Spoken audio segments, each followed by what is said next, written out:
Guys, hey, this is long overdue. We got to have the Coparts conversation. If you're interested in Copart, you've heard it from a friend, saw that on TV, the internet, whatever it may be, there's a few things you need to know about Coparts.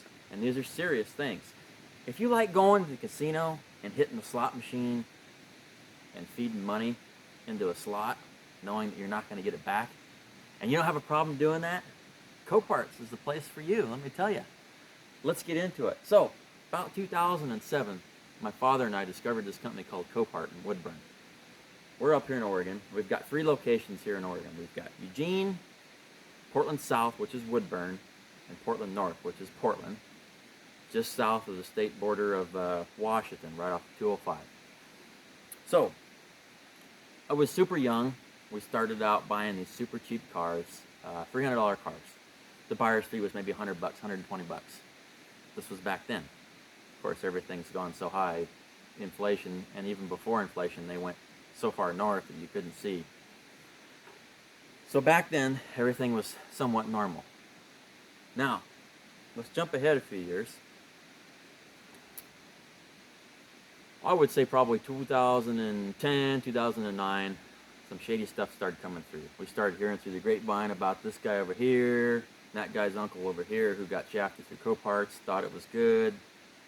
Folks, let me tell you, if you're going to buy something from Coparts, please take the time, go down there and inspect the vehicle. I mean, go down there, put eyes on it, open the doors, put the thing in drive, put the thing in reverse, make sure everything is like it should be. Sometimes the pictures aren't the best. Obviously, their narrative is the best all the time. You got a lot of people that work for Coparts that don't know what they're talking about when it comes to cars. They don't know what they're looking at under the hood, manual, automatic. And you know what? Let's get into this real quick. Folks, I'm not trying to put down Coparts personnel, people that work for them or have worked for them. A lot of it, I want to say 60% of this is not Coparts' fault. It's the people who consign and use Coparts to slide their car in there and have it sold under the radar without it properly being inspected by a mechanic, being driven down the road, being hooked up to with an OBD2 reader, whatever it may be. People out there, guys, are using Coparts to float their project under the radar to get top dollar so they can earn a buck. Happens all the time. Now, there is some stuff that we'll get into later on my list about Coparts and what they've done and what they're still doing till this day. But like I said, this is not directed at Coparts personnel, not directly. Okay, so we're skipping ahead a few years. I want to say 2012, 2013, that's when things started going awry. I would think there was 2 major things that they stopped doing and started. A was when they stopped keeping the rigs, the keys, in the office and having separate manila envelopes for the keys, a bunch of theft started. So what they did is took the keys out of the office. You used to have to go to the office, get the keys to the rig. You would have to give them your ID, trade that for the keys, then go out and start the rig. Well, they got lazy and they quit doing that. So they took a plastic zip tie, a big one, like a 3-footer, and they would zip tie the keys to the steering wheel itself. Well, these zip ties aren't sturdy. You can just take them and bust them off there, or you can take the rings off the keys and take the rings off. A lot of these vehicles had multiple keys, and by the time they went to the auction, they had 1 key or no keys. Sometimes, guys, I've seen the keys taken off. The car's been locked up completely, so nobody can get in it, start it, drive it, and it's sold that way. So they got smart for a little while. I would say in 2000, well, later on, 17, 18, somewhere in there, they started using these cable ties, steel cable ties, and that helped a little bit because they were running them through the fob and not a key ring themselves. But people got smart and they started bringing a pair of dikes, metal cutters in there, and still stealing the keys. So after that, we got into COVID. This is where stuff really went downhill fast. In 2020, Coparts came out with this nonsense called Copart Kiosk. It's an app on your phone that you have to sign into to actually physically get into the place. You have to stand outside or do it before you even get there. Plug your email address in, your phone number, what you're doing there, and if you're going to pick up paperwork, drop something off. But here's the kicker. You can't even walk in the front doors, guys. You can't even walk in the front door. Let me repeat that again. You cannot walk off the street and walk in the door and expect to do something inside of Coparts, whether there's somebody in there or not. If you're even the only person there, you have to get on this app and sign in. Now, there's a separate application called Coparts Transportation app. And after you've already bought and paid for something, whether you paid for it in a cashier's check, you were there the day before, dropped off the check, or you paid for it via credit card, debit card on the internet, you still can't just go in there and say, oh, I want my car, where's the keys or the title? You got to get on the kiosk, sign in, and then you get on the Copart application, which is Copart Transportation, and let the loader driver know that you're there to pick up a rig. And of course, there's always a waiting line. Of course, people are taking lunches and breaks and all that. So that's a major pain in the butt. And you know what? I even asked the office, I said, when COVID goes away, aren't you guys going to change it back to the way it should be, where people can just walk in the door like a professional business front? That's what the door is there for. Nope. And they said that from the get-go, and I said, oh, they'll probably change it. It's just saying that. Well, they still haven't changed it. Almost 4 years later. It's still the same way. So just before COVID, let's back up a little bit. This is really interesting. And I'm sure some of you experienced this, and this was because of theft as well, so they say.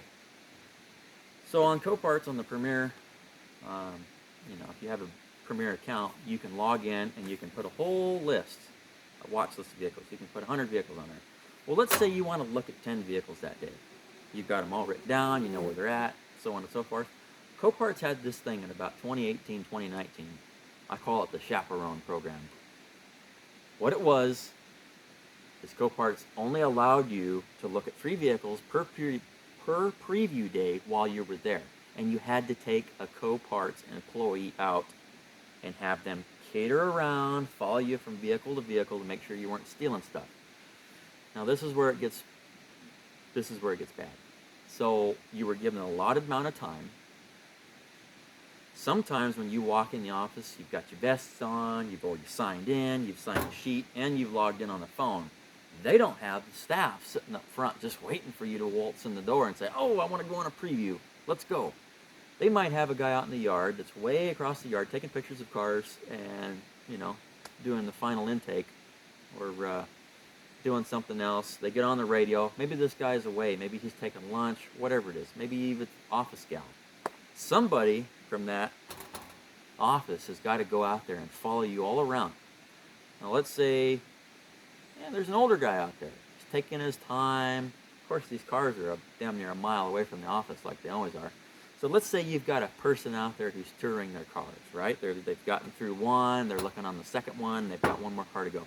You've got 2 more people waiting in the office that are waiting on this one guy, the chaperone Copart employee, to bring that guy back and swap people so you have your turn and go out there and look in the yard.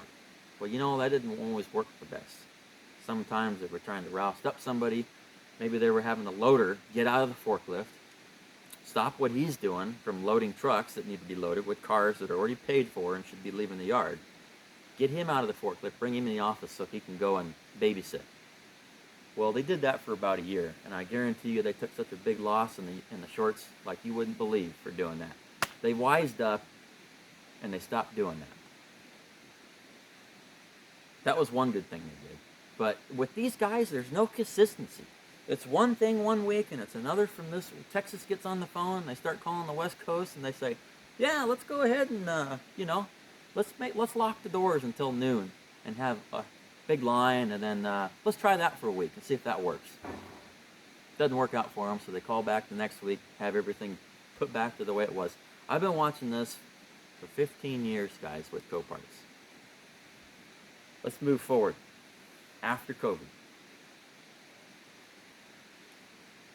There's codes on these cars. In the narrative, you usually have 2 or 3 letters. Some of them are burn codes. Some of them are vandalism. Some of them are flood. You'll have a primary damage code and a secondary damage code on those vehicles. make sure when you look at runs and drives, they used to have runs and drives vehicles in a special spot in the narrative. Now, when they say runs and drives, we got to define the Coparts term of runs and drives. It could have a crankshaft and a connecting rod hanging out the bottom of the motor, but if that engine powers that transmission and makes that car lurch, that's a run and drive car, folks. So now, see, you wouldn't know this if you didn't go and see the car in person. So you might take it in the shorts if you buy something sight unseen and realize what's going on here. I've seen cars. I bought a BMW, perfect example, years and years and years ago from these guys. Yeah, I know, a lot of guys hate Beamers, but let me tell you, this car wouldn't go in drive. It would go in reverse. It had a clunk on the motor. I bought it. The car lurched in reverse, and it would move maybe an inch and a half. As long as it moved, the manager came out and told me, as long as it physically moves under its own power, doesn't matter direction it goes, that's run and drive code. And they won't take it back. You can do whatever you want. You can threaten them with legal action. They will not take a vehicle back that's misrepresented. Let me repeat that. They will not reimburse you or any way, shape, or form take a vehicle back that you have bought that they think has been represented in the correct way. There's a couple other cases I'll have to tell you here in a little bit. So make sure when you see something that runs and drives that it actually is running and driving like it should be. Another thing that you really have to watch out for, and this hasn't changed from day one till current, is, folks, these vehicles are always picked up by a forklift. They're received with a forklift, and they're put out to the new owners with a forklift. So you have maybe 5 or 6 times that this vehicle has been lifted up by a forklift. Guys, these new vehicles were never meant to be picked up by a forklift with 20-foot forks. All these new lifted pickups and these nice Lariats and Dodge Ram Cummins, they are not meant to have a set of forks in them. I've looked at a lot of these new pickups that have 50,000 miles on them, and they go for 40 grand at Coparts. The first thing I do is look under them. You've got a shiny spot on both sides, all the way from the front of the rig, all the way back, where they have drugged those forks underneath the skid plates, the cross members, and the exhaust system. How many bent drive lines and bent tie rods I've seen? You wouldn't believe it. So check that out. Now, you know what? There is an alternative, and there used to be an alternative to this. Back in the day, just before COVID, before shit hit the fan, you had the option to have a vehicle driven out. If it was a run and drive code, you used to have an option to make the Coparts employee get out of the forklift and drive it out. And my father used to do this all the time. It was funny because we'd go watch a vehicle, look at it, it might be running. He'd say he wanted it run, driven out. Sometimes these vehicles, they wouldn't be able to get them to start or this or that, or they'd have flat tires, so we'd make them drive them out anyways. I mean, if they're run and drive, then have them drive them out. What the hell? COVID came along, and they stopped doing it. I thought, oh, surely they'll start driving cars out again when COVID goes away. Nope. Still the same way. They will not drive a vehicle out. You couldn't pay them to do it. So everything is picked up by forklifts. And I'm going to say it again. Guys, these modern cars are not, absolutely not meant to be picked up by forklifts. They pick them up sideways. They pick them up this way. They're not meant. You can be as careful as you can with one of those, and I've seen that they've been taking tires, old tires, and strapping them to the front of the mast on the forklift, on the loaders. It doesn't make any difference. The damage is done the first time it's been lifted up. Let's move on from that.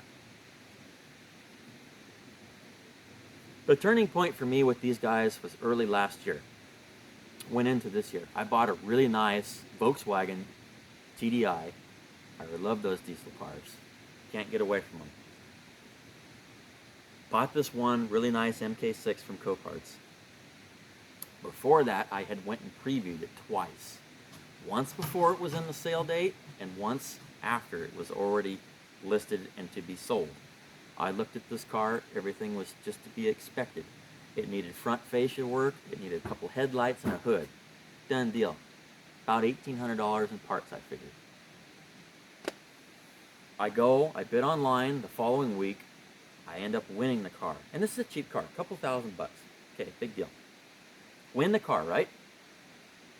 They fork it out to me because it's not a run and drive code, nor if it was, they wouldn't bring it out on its own power anyway. I see the forklift round the corner with this Volkswagen. Immediately, I realize that something's not right. It's missing the taillights. It's missing the top, we'll call it a diffuser or right on top of a hatch, wherever it goes, a wing, we'll call it a wing or a rear spoiler. It was missing. Shifter knob was missing. The air tank and airbag system was missing. A bunch of other doodads. The side skirts down low were missing. Lip in the rear was missing. Oil cap was missing, and a bunch of other small doodads. They don't really amount to any money. And I thought, okay, what is going on here? Why is this car parted out from the prior days that I just looked at it? I mean, I just looked at this car. So I see the car, and I'm immediately going through my phone, and I'm looking at the pictures I personally took of it, and I'm looking at the Copart sales list pictures, and I realized that all this stuff is missing. I'm not losing my mind. So I thought, man. So he sets it on the truck. I think, oh man, I'm going to go in and talk to the manager. So I wrap stuff up out there. I go into the office. I tell the manager what's going on. He said, okay, I'll be out there in about 5 minutes. 5 minutes went by. He came out. While he was in there, he was looking up the real pictures of the sale list and seeing what was going on. Then he came out and saw the car in person. And I said, hey, what's this about? How did all these parts disappear within a week, and who took them off, and where are they at? And why is it being sold like this?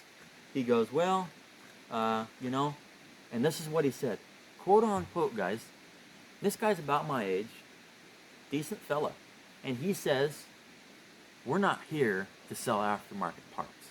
We're just here to sell a title with a matching VIN number to a chassis. And I thought, how long do you have to go to college to make a smart-ass remark like that? So I started thinking, and I thought, man, how do I even respond to that? What do I say? We talked for another 5 minutes. And you know what? I didn't even want my money back. I didn't want them to reimburse me. I wanted to leave the car there and have them credit my account for future purchases, maybe. Oh, they wouldn't even consider doing that. Wouldn't even consider. So the conversation went on for a little bit. And I thought, you know what? It's fine. I'm going home. I went home. I made a video of this, guys. It's on my YouTube page, and you can look at it, and you can look at the pictures for yourself. This isn't made up. This is a real deal. Watch it if you don't believe me. Long story short, I got so upset, I decided to sell the car. I put it on the internet for exactly what I had into it. A youngster came along, he ended up buying it. I told him the whole thing about Coparts and just a bunch of BS. I sold it to him for exactly what I had into it. And I thought, you know what? This is a good one. I can't say I've even heard this before. So I think what they let happen is they let the previous owner go in there and cherry pick all of his parts off after they already put it in the sale list, and after they already took the initial pictures of the rig, which is almost, you would think that was almost on purpose, or it was just played out that way. Who knows? We'll never know. But I didn't lose anything on that. But just, that's one thing. Here's another one. This is an even better one. A buddy of mine last year bought a really nice Chevy Cruze diesel, eco diesel. Not a very popular car. There's not a lot of them out there. This car was nice. Had a couple of paint chips. Nothing that couldn't be finished. Bought this car, won the bid on it. Again, a couple grand car. Nice rig. Had low mileage on it. It sits around for about 6 months. He's busy. Didn't have time to take it down to DMV. Hasn't been driving it. Finally gets around to it. Goes down to DMV. Takes the title in, all the paperwork, presents the vehicle because it's out-of-state title, just like you should. And they said, okay, we've got a problem here. So he looks at the computer screen. Now this vehicle is a salvage title. We knew that from the get-go. No problem. A lot of vehicles are salvage title. Anything that passes through Coparts is gonna be or is a salvage title through that company. Okay, goes to DMV. DMV pulls him aside and says, there's something going on with this title here. Arizona had branded that vehicle's title as not for sale, not to be sold, not to be licensed, and not for export. At the time that that had happened, somebody in California had bought this rig and fixed it up and titled it and drove it for a number of years in California just fine with a salvage title. A year later, this car ends up in Oregon at the Eugene yard at Coparts. Mysteriously ends up here in Oregon. As a perfectly running driving vehicle, it looks fabulous in the pictures, and it looked fabulous and ran fabulous on site, in person. How does that happen? So after the DMV visit, goes back and calls Coparts the next day. And Copart says, whoa, I can't say we've ever heard of this one before. Pretty soon the manager's on the phone. And about the third word out of his mouth in that sentence is, we appreciate you not taking legal action. And we would like to recompensate, or we'd like to take the vehicle back, basically, and cut you a check. And I thought, oh, this is first-class service. Something must be really wrong with Coparts. They don't usually cater to people like that. But the problem is, in the time that he had purchased the vehicle and let it sit and found that out through DMV, he took it to the dealer and had some work done and had over $1,000 put into it. So he wasn't willing to take that loss from the original purchase price from Coparts and take a bath in that money that he spent at the dealer just to give it back to Coparts. So this is an ongoing case.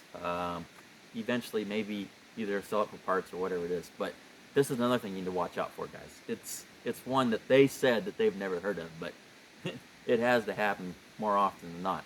Here's an even better one. Now, this is something I've noticed in the last few months personally, because I've been watching it. I stumbled upon it by accident, and now I look out for it all the time. We're going to get into the Tesla conversation. Now, I know what you're thinking. Somebody starts talking about Teslas, and the first word out of their mouth is politics. I don't like Teslas very much either. I do like the chassis. I like the aluminum composite and all this and that. I don't care for the cars. I don't like the people who come along with them. Teslas. In the last few months, I've seen at least 3 of these Teslas come out of Florida as totaled vehicles and end up here in Oregon, up here at one of our 3 yards. Now, these vehicles have been flood damaged. Apparently, they took part in a hurricane, or maybe the neighbor got mad and put the garden hose inside the window one night, whatever it was. They didn't look flood damage appearance. I would say that maybe they left the windows down in a bad rainstorm type of thing, and they weren't even wet inside. So apparently they've been drying out for a long time. So the big picture is, somehow these cars got from Florida up to Oregon, and this has been happening a lot. There's been more confirmed cases from Texas, and I want to say Louisiana as well. We'll get into that in a second. So anyways, these cars are coming up from Florida, and they're being sold in Oregon. People know that there's no corrosion, or very minuscule amount of corrosion up here in the Northwest. We don't use salt on the roads and all that bullshit, and we don't have hurricanes and huge typhoons and floods and all that nonsense on the coast like they do in Florida. So people know that cars aren't really generally involved in floods up here. We don't have the corrosion. And C, stuff goes for a lot more out here in the West than it does back east in the Midwest or down south. That's a given fact on anything. Machinery, trucks, cars, Teslas, whatever it may be. So somehow these cars are getting from Florida, and they're getting up here, and people are making a buck on them. Now, it gets better. And I've seen this myself, too. I just talked to a guy in Georgia here the other day. He bought a really nice early Model S, forest green, from Coparts. Everything was pictured as it should. He went and looked at it, or maybe he did look at it just real briefly, but it had some passenger side fascia issues, the headlight needed to be replaced, and maybe a fender. Okay, pretty straightforward. He gets the car, takes it home, puts it on a lift, realizes there's no battery, no drive motor, and no controller. Now, some of these pieces, guys, they're tucked way up inside of there, and you'd really have to go fishing to look for them while they're sitting on the ground. They sit about that far off the ground.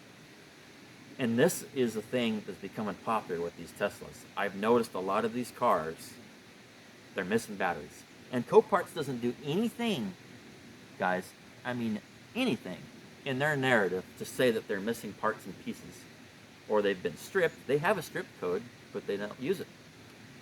These Teslas are coming through, and they're rolling through as cars that are basically with a dead battery and just need to be plugged in. They've got no drive motors, they've got no batteries. Why can't the loader operators, when they're photoing the vehicle, why can't they lift them up with the forklift and take a picture underneath there and plainly show that they're missing all those parts? It's too much work. Of course, if you show pictures of people or what's really going on, they probably won't, pony up and pay the money that they're hoping to get. Ruin the scam, basically. Yeah, it's hard to say with these Coparts Teslas. It's mind-boggling what they're doing with them. Of course, it doesn't affect most of us, but if you're into Teslas, guys, check it out. Bring your flashlight with you. Look underneath the car. And that goes for any vehicle with Coparts. Look it over. Put it in drive. Make sure it goes through all the gears. If it's a manual, put it in all the gears. I know you can't drive them because they park the cars about a foot from each other in front and behind.